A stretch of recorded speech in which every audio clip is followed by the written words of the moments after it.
Tyler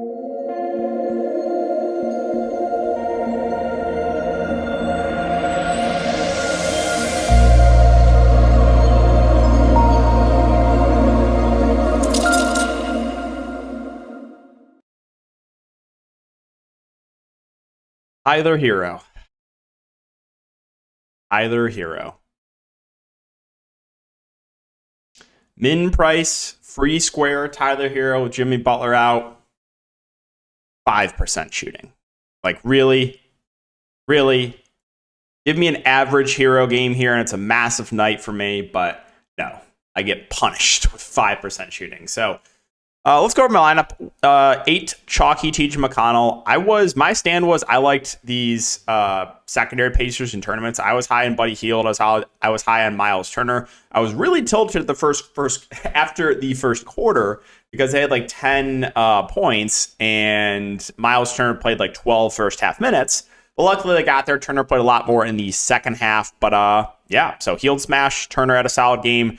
Kuzma started extremely slow. Ended up getting decent game.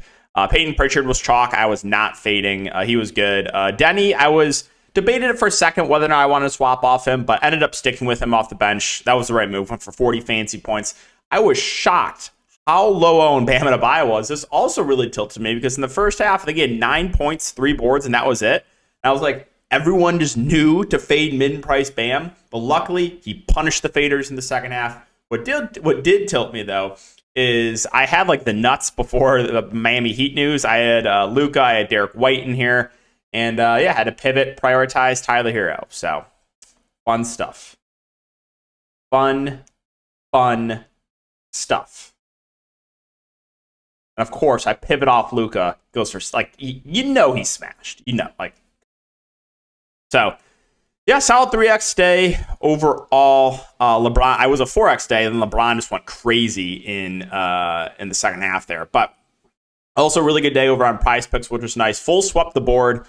Took Miles Turner over 34.5 fantasy score again. I was not looking good early, but luckily he played a lot in the second half. Derek White more than 5 assists, and then Thomas Bryant less than 24.5 PRA, and Kawhi Leonard less than 4.5 assists. So those are the 4 picks I posted on Patreon. Good day there. Good day on DraftKings. So, nice bounce back after this just most pain I've ever been in last night. Even though I cashed last night, that was like literally at the very top of the most mad I've ever been playing DFS. It makes you go crazy. It makes you go crazy. But appreciate your support as always, guys. Really, really do. And let's talk about this 10 gamer. So, really quick. Sponsor is Prize Picks. Make sure to use the code DKDFS. It will give you a 100% match up to $100. I'll have the link down below as well. But yeah, $300 to play with on the site. Again, it's super fun, a lot of different sports, so make sure to take advantage of that free money. And all right, let's talk about Indiana now. So back-to-back here, but they ran a pretty tight rotation there, especially in the second half. Miles Turner, I like his ceiling, right? Only played 32 minutes, but that's because he only played like 12 first-half minutes. Good point-per-minute guy, good shot blocker. Like the matchup for him. So I do like Miles Turner. I like Buddy Hield. I don't think we're going to get him at low ownership again like today. But it's got the shooting guard, small forward eligibility. Should play mid-30s minutes as long as the game is competitive, which this game should. Pacers versus Magic. So, yeah, I do like Buddy Hield once again. McConnell, assuming he starts, I think is a great play in the mid-range. Just a good point per minute guy. And if he's going to play like 40 minutes a game, then yes, I do like TJ McConnell. Benedict Mathurin's 5'4", played 34 minutes. I think he's a solid option off the bench. Should play a lot. And then Nembhard, if he plays, I think is playable at 4.7. If he misses, then we can look to guys like Naismith, Duarte. Naismith started to play 29 minutes, 0 of 7, 19 fantasy points. And Chris Duarte had a solid game, 26 minutes, 28 fantasy points. So those guys would be playable. The backup 5, they went to both Jalen Smith and Isaiah Jackson, so I probably can't mess with that. Moving on to the Magic, I would say just more of a tournament team here, but I think the main 4 guys are really where I would look. Banchero, Franz Wagner, Wendell Carter Jr., Markelle Fultz. Banchero should play mid-30s minutes. He's been a little bit quiet of late, but solid matchup here. Franz Wagner, low to mid-30s minutes. Again, he's shown that ceiling. Wendell Carter Jr. probably plays around 30 minutes and is at a reasonable price point. Markelle Fultz, very up and down, but the ceiling is 40+. So, like, those 4 guys I've interested in for tournaments. I don't think any of them stand out as a priority, though, for me. Off the bench, if I had to play someone, probably would be Cole Anthony because he's got the shooting guard eligibility, but not a ton else I feel good about. They're running a pretty deep rotation. Like Isaac's back. Isaac won for 20 fantasy points in 10 minutes, but I don't think I can get to him yet. I think he's going to be pretty limited for the next week or two. Moving on to Brooklyn. So Brooklyn went right back to their super tight rotation that they ran, previously with Kevin Durant out. So Kyrie Irving, I think it was a good spend up. 81 or 61, 83, 62 fantasy points over the last 3 games. Obviously gets the usage bump with Durant out. Claxton, if he can stay out of foul trouble, I think is a good play. I would like Claxton better if Embiid is out. If Embiid's in, not as excited about it. Ben Simmons didn't close last game, played 29 minutes. I think right now more of a tournament only play. It is, going on the road at Philly, so we'll see. We'll see how that goes for him. But the rest of Brooklyn, Royce O'Neal, Seth Curry, T.J. Warren, Joe Harris, I think all playable. I think Royce O'Neal probably the safest, should play mid-30s minutes. Seth Curry been playing, 25 to 30 minutes off the bench. T.J. Warren, Joe Harris, minutes. Well, the minutes have been way down, actually, in T.J. Warren, which is a little bit surprising. Joe Harris, kind of been up and down with the minutes, but he's relatively cheap. So that's it for Brooklyn. Let's talk about Philly. The big news here is Embiid. If Embiid misses, then I like Harden a lot. I think Maxi's solid. I like Tobias Harris. I like D'Anthony Melton. If they start Harrell at the 5, then I like both him and Paul Reed. If they start PJ Tucker at the 5, then Paul Reed probably DNPs, then Harrell will get the backup 5 run. But just everyone look really good here if Embiid is out. If Embiid is in, I think it would be mainly the top guys with Embiid and Harden. Both should play mid-30s minutes if this game stays competitive. And then guys like Maxey and Harris would be playable in the mid-range, but more secondary options. Atlanta and OKC, so Hunter and Okongwu, that's a way to keep an eye on here. If they're both out, there's actually a good amount to like here for Atlanta, starting with the front court. Both Capella and Collins played a lot last game, 36 minutes for Clint Capella, and then John Collins played 36 as well. So those two, I think, look really good if Okongwu is out. The 2 guards, and Trae Young and Dejounte Murray, both have a ceiling. I like their upside in GPPs. And then Bogdanovich becomes a really good value if DeAndre Hunter's out. Played 33 minutes, and not of the best game, but if you give me 30-plus minutes again from a 4.9K Bogdanovich, I think it's going to make him look pretty good. And then AJ Griffin saw solid minutes off the bench. He'd probably be the only guy I would consider off the bench. On the Thunder side, so like the upside in Shea at 9.8, price point feels about right. Still is a ceiling, though. Josh Giddey, 7.8K, has cooled off a little bit over the last couple games, but he has still shown at that ceiling a fair play. The rest, Williams and Dorter find secondary options, filler plays. If you want to mess with the front court, fine. Whoever starts, things playable, but I don't think I'm going to mess with that in a 10-game slate. Moving on to Minnesota, so no Cat, I should say. Gobert questionable, I think he plays, and no Taurean Prince. Anthony Edwards, D'Angelo Russell, they'll lead the way offensively. Ant should play close to 40 minutes. I like him. I think D'Angelo Russell's a solid GBP play. Played 42 minutes last game. I think most of the time he's probably going to play like low 30s minutes, but definitely a guy that has a ceiling. Slow-mo, well, hey, he's not going to continue to average 50 fantasy points, right? He got in massive foul trouble. I took his over assist last night, which was super, super frustrating. Again, no one runs worse. But the wings and slow-mo and McDaniels are fine. I think Naz Reid, if Gobert plays, is probably not someone I'll get to. Maybe Noel, you can take a shot at him at 3-6 with Prince out, but you do have Austin Rivers available too, so I guess the big news is Gobert, but I think he plays. If he's out, then I'll probably lose more money with Naz Reid because he'll get 3 fouls in 3 minutes. On the Pelican side, so Ingram, Marshall did not play tonight, so I don't think they'll play tomorrow. And then Dyson Daniels also got injured. I don't think he'll be available. So the Pelicans could be really shorthanded. CJ's been really quiet of late, not been shooting the best, but I like him in tournaments. I don't think he's going to be popular. But I like his ceiling in GPPs. Jonas Valanciunas gotten some foul trouble, but we know he's a good point per minute guy. I just don't love the price point. If all these wings are out, I think Trey Murphy, Alvarado, Herb Jones all look pretty good. Trey Murphy played 33 minutes tonight.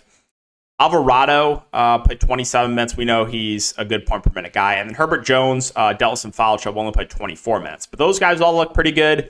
And maybe you get some Larry Nance alongside JV. I think he'd be playable at 4-2. You saw Hernan Gomez in the rotation tonight.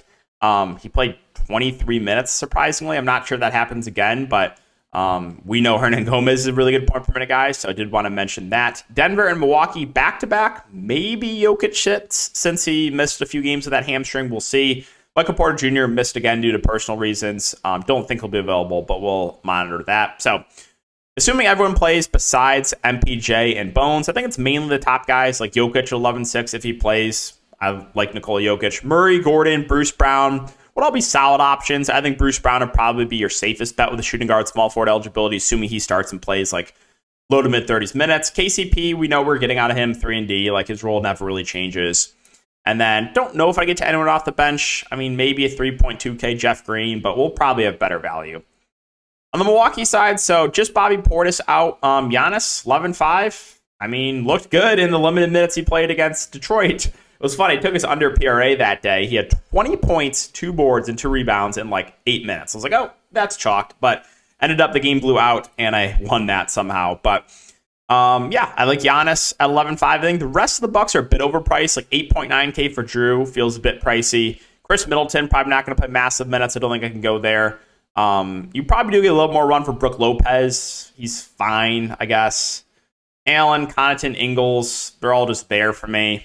So not a ton else I think I love from Milwaukee. Washington and Houston. So for the Wizards, really good matchup here. Price point did go up on Kyle Kuzma. I still think he's playable, though. He's going to play like 35 to 40 minutes. Great spot for him. Brad Beal played 30 minutes tonight, so he hasn't been playing crazy minutes, but it's a relatively cheap price point for him.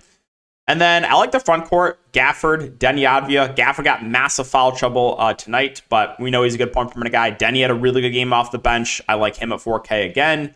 Kispert started, actually had a good game in the starting lineup. I think it's not updated. I think he went for like 14.7 boards or something. So he's playable again, assuming he starts. You just can't expect that type of performance again. I'm continuing to mention DeLon Wright because he continues to play really well, and he is only 4.1. On the Houston side, so Jabari Smith questionable, but I think he's going to play one through practice yesterday. Kevin Porter Jr. still out. Again, my boy Sengun, they're running offense through him. Looking good. So 8.7K, I think more of a tournament play, but still like a ceiling. Jalen Green, really up and down, but it's gone 50 plus 2 of the last 3 games. His upside goes up with Kevin Porter Jr. off the court. Barton and Gordon are both fine options in the mid-range. Both should play low 30s minutes. And then if Jabari Smith is out, we can go right back to my boy, Tari Eason. Went for 35 fantasy points in 26 minutes, 11 points, 9 boards, 3 assists, 3 steals, and 2 blocks. Like, you guys know what I'm going to say here. I've been preaching it all year with Sengun and with Eason. Play them more. Like, I don't know why Tari Eason doesn't play 30-plus minutes a night for this team. I just don't get it. So if Jabari Smith is out, we can look to Eason. If Jabari Smith is in, then Eason just becomes a tournament-only play for me. All right, 4 games left, Memphis and Golden State. So Steven Adams is going to be out for a while. I think I said 3 to 5 weeks. My boy, John Morant, 9-7. Like the matchup for him. The minutes are not great, but I do like his ceiling. Bane and Triple J are fine tournament plays. Brooks, same thing. Tillman and Clark should split the center position. Tillman's 3.2K. I like him for value, assuming he starts. And then Brandon Clark would be your pivot off the bench.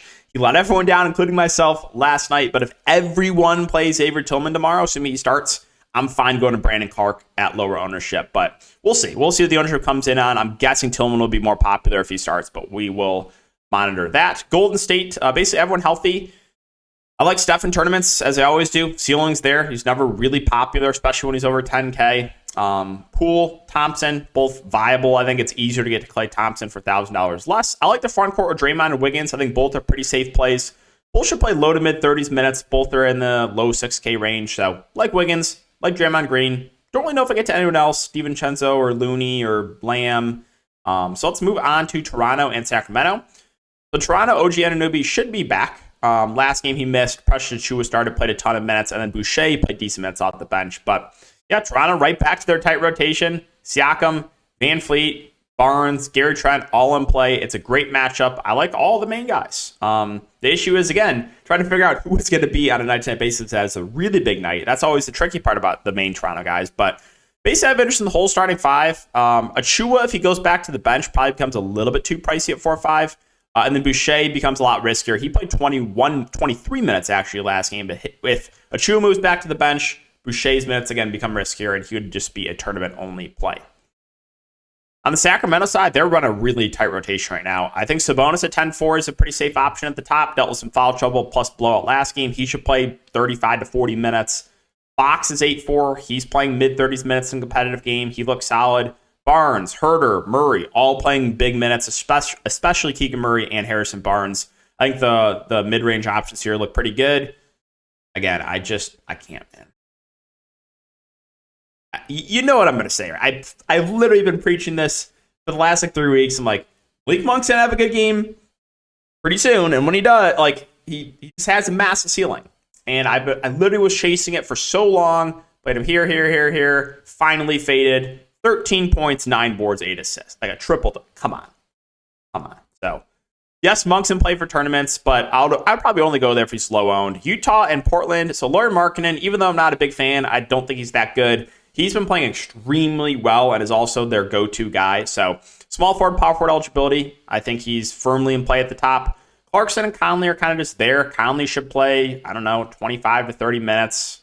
Walker Kessler, been struggling a bit of late, but I still think he's playable at 6K. If you want to try to take a shot on Beasley, Sexton off the bench, that's fine. But let's move on to Portland. So, Portland, Damian Lillard, I like in both formats. He's playing a ton of minutes right now, and he's getting a lot of shots up. I like Dame at 10-3. Nurkic, again, I finally fade triple-double on a 60 bomb. But when I play 9 fantasy points in 16 minutes, I played him here. Massive foul. I've played him so much. He continues to get in foul trouble. Finally fade 60-point triple-double. I just can't make it up. Can't make it up, but if he can stay out of foul trouble, Nurkic is too cheap at 7K. Simons, Hart, Grant, all fine secondary options. I think that it would be easiest to get to Hart. If you think Nurkic gets in foul trouble, then play Drew Eubanks. And then, that's probably it. San Antonio and the Lakers. So, Keldon Johnson, 7-2. Like his ceiling in tournaments. I like the matchup for him. This game should stay competitive. Trey Jones, Jakob Poeltl should play around 30 minutes in a competitive game. If Poeltl could somehow stay out of foul trouble, I like his ceiling quite a bit here, but he's been in foul trouble a lot recently. Sohan and Richardson are kind of just fair values. If you think Poeltl continues to get in massive foul trouble every game, then just play Zach Collins at 3.6K, who is a good point per minute guy. Finally, the Lakers. Again, LeBron went crazy tonight, even in a blowout. 11.7, though, that feels priced about right. So, wouldn't call him a priority. Westbrook feels priced right at 8.3, too. Schroeder cooled off after back-to-back 50 bombs. You want to take a shot in either of those centers with Bryant or Gabriel, go for it. I never get those guys right. If I play one, the other one closes. Value-wise, Troy Brown and Pat Beverly are playable. They should see around 30 minutes in a competitive game. But yeah, guys, so that's going to wrap up the video. Again, if you have been enjoying, make sure to like, subscribe, hit the notification bell. A less tilting night for sure, even though there still was stuff to tilt about, Tyler Hero, come on. But better than last night, thankfully. So appreciate it as always, and I'll see you guys in the next video.